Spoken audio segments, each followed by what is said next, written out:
اور تب تک ان کی کوئی اولاد نہیں تھی۔ پھر اتنے لمبے انتظار کے بعد ان کی زندگی میں ایک عظیم خوشی آئی جب اللہ نے انہیں حجرہ علیہ السلام سے ایک بیٹا عطا فرمایا، جن کا نام رکھا گیا اسماعیل علیہ السلام۔ لیکن اس خوشی کے فوراً بعد ایک بہت بڑا دل ہلا دینے والا امتحان سامنے تھا۔ سوچئے، کیا اس سے بڑا کوئی امتحان ہو سکتا ہے کہ ایک باپ اپنی بیوی اور ننھے بچے کو ایک بیاباد اور بنجر وادی میں چھوڑ دے، ایک ایسی جگہ جہاں نہ پانی ہو نہ کوئی انسان، اور وہ بھی صرف اس لیے کیونکہ یہ اللہ کا حکم تھا۔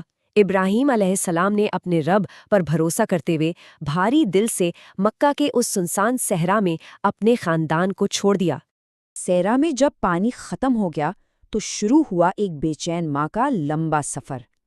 حجرہ علیہ السلام پانی کی تلاش میں صفا کی پہاڑی پر دوڑی۔ جب وہاں آ کر کچھ نہ دکھا تو مروہ کی طرف بھاگی۔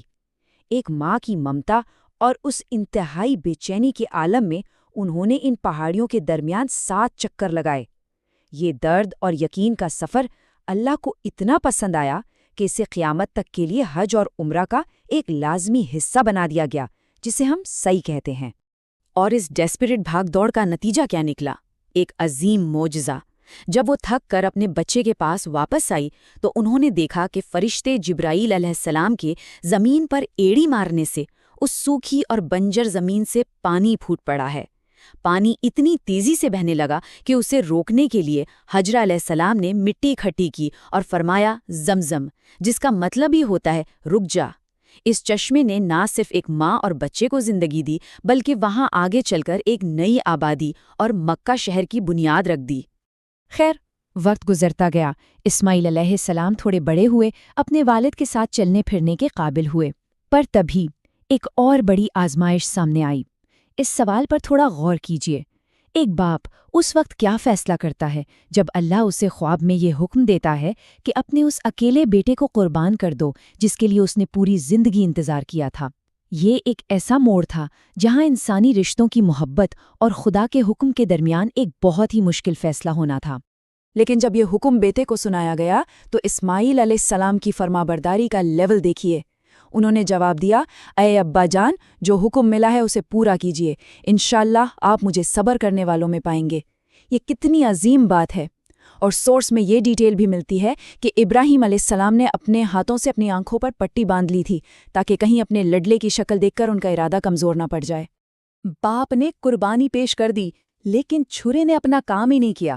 دراصل اللہ اپنے بندوں کو آزماتا ضرور ہے مگر ان پر ظلم نہیں کرتا۔ جب ابراہیم علیہ السلام اس کڑی آزمائش میں پورے اترے تو ان کی جگہ جنت سے ایک دمبا بھیج دیا گیا جسے ذبح کیا گیا، اور بالکل یہی وہ واقعہ ہے جس نے آج کے عید الاضحیٰ کے قربانی جیسی عظیم سنت کو قائم کیا۔ اور اسی سپریم سبمیشن کے بعد انہیں ایک اور بیٹے اسحاق علیہ السلام کی پیدائش کی خوشخبری بھی ملی۔ اس کے بعد آئی ایک عظیم ذمہ داری۔ باپ اور بیٹے نے مل کر اللہ کا گھر یعنی کعبہ تعمیر کیا۔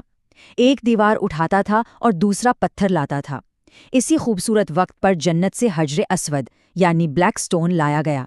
لیکن سب سے دلچسپ بات یہ ہے کہ اس گھر کو بناتے وقت ان دونوں نے ایک ایسی امت اور ایک ایسے نبی کی دعا کی جو صدیوں بعد پروفٹ محمد کے روپ میں دنیا کے سامنے ظاہر ہوئی۔ تعمیر مکمل ہونے کے بعد اللہ نے حکم دیا کہ اب لوگوں کو حج کے لیے بلایا جائے۔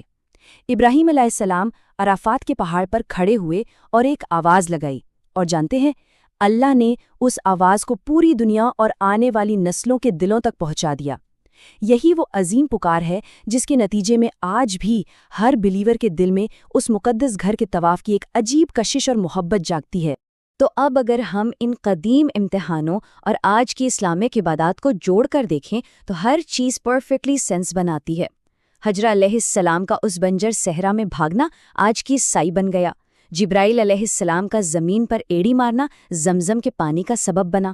بیٹے کی قربانی کے بدلے عید الاضحیٰ کی سنت وجود میں آئی اور اس گھر کی تعمیر نے حج کی صورت اختیار کر لی۔ یہ ہمیں سکھاتا ہے کہ سچی نیت سے کیا گیا ہر عمل تاریخ میں ہمیشہ کے لیے امر ہو جاتا ہے۔ 175 یعنی 175 ایئرز، یہ وہ عمر تھی جب پروفٹ ابراہیم نے اس دنیا سے پردہ فرمایا۔ ایک بہت لمبی زندگی جو شروع سے آخر تک صرف امتحانوں، صبر اور ایک اللہ پر اٹوٹ یقین کی ایک زندہ داستان تھی۔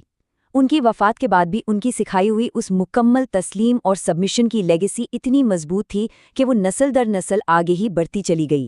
اس سفر کے آخر میں ایک سوال ذہن میں آنا لازمی ہے، کیا واقعی دنیا کی تاریخ میں کوئی اور ایسی مثال ملتی ہے جہاں کسی ایک انسان کے صبر اور اس کے مکمل یقین نے انسانی تاریخ پر اتنا امٹ اور انڈسٹرکٹیبل نشان چھوڑا ہو؟ ان واقعات سے پتہ چلتا ہے کہ جب تسلیم اور ایمان واقعی سچا ہو تو بظاہر ناممکن حالات بھی آسان ہو جاتے ہیں۔ امید ہے کہ تاریخ کے اس عظیم باب پر بنی اس ایکسپلینر سے اس اٹوٹ ایمان کا ایک نیا اور گہرا نظریہ